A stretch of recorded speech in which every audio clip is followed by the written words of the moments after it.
Well, Zoran Mamdani's election as New York mayor isn't just bad for Jews and Israelis, it puts every American at risk. That is the stark warning from Israeli activist, author and actress Noa Tishby. I spoke to her a little earlier. Noa Tishby, great to see you again. Look, this is a shocking, devastating result for New York. How are you feeling today? I'm actually in New York right now, and I have to say people are quite devastated, as you said. I think it's ironic that a socialist candidate is now the mayor-elect of the capital of capitalism in the world, and nobody knows how it's going to unfold. Look, the bottom line is this: in my opinion, he's not going to be able to reenact and to act out on any of his socialist policies. He's not going to be able to give free grocery stores and free everything. It's just not how the world works. My grandma is from a kibbutz. It's a socialist, used to be a socialist utopia. She thought that it would work. It didn't work there, and it's not going to work here. But the biggest problem that Zoran Mamdani has already done, the biggest problem that he's already inserted into the conversation, the concept that Israel should not be a Jewish state. And that is one of the most concerning things and the greatest dangers to Western order and to us as the Jewish community around the world and anybody who believes in Western values. This is already in the conversation. This will be extremely difficult, won't it, for Jews living in New York?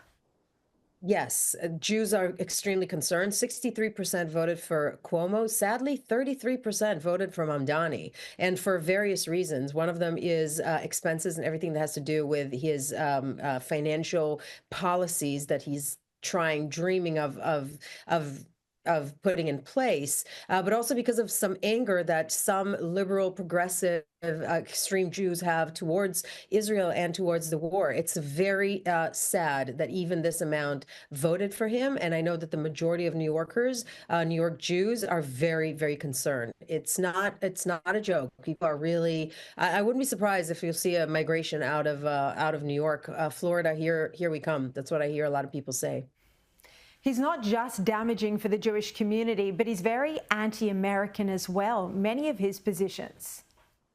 Yes, I saw one of the interviews that his mom gave a couple of years back, and she goes, "He's not American at all. He's Indian and Muslim. He doesn't feel." They were raised with that sense of, we're something else first. I don't want to insinuate anything, but it does not feel right for America at all. And we're all very concerned. It's not just about his Muslim faith. It's about his support for people who support Hamas. If you are an aspiring rapper, which is what he is essentially, a failed rapper, and you rap about the Holy Land Five, which he literally rapped about, said you should look them up. When you look them up, you will find out that they were charged and convicted by the FBI for funneling money to Hamas.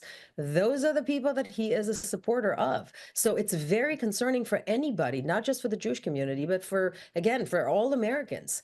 I think a lot of people are seeing it as the threat that it is. Again, another example, he said those pro-Palestinian chants to globalize the Intifada, that they can have different meanings. He's tried to imply that that's an innocent chant when we know it's not.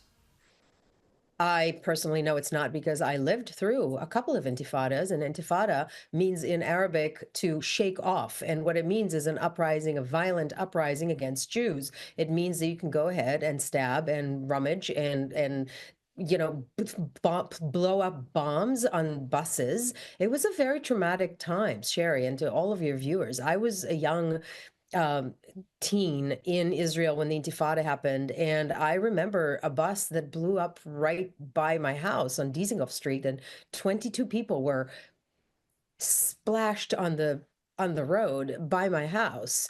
And I mean, it's a gruesome sight, and I remember growing up with a feeling that you can't drive next to a bus. When a bus stops over, you recoil and you have to you run away because they would blow up all the time. That is the Intifada that he wants to globalize. What does that mean?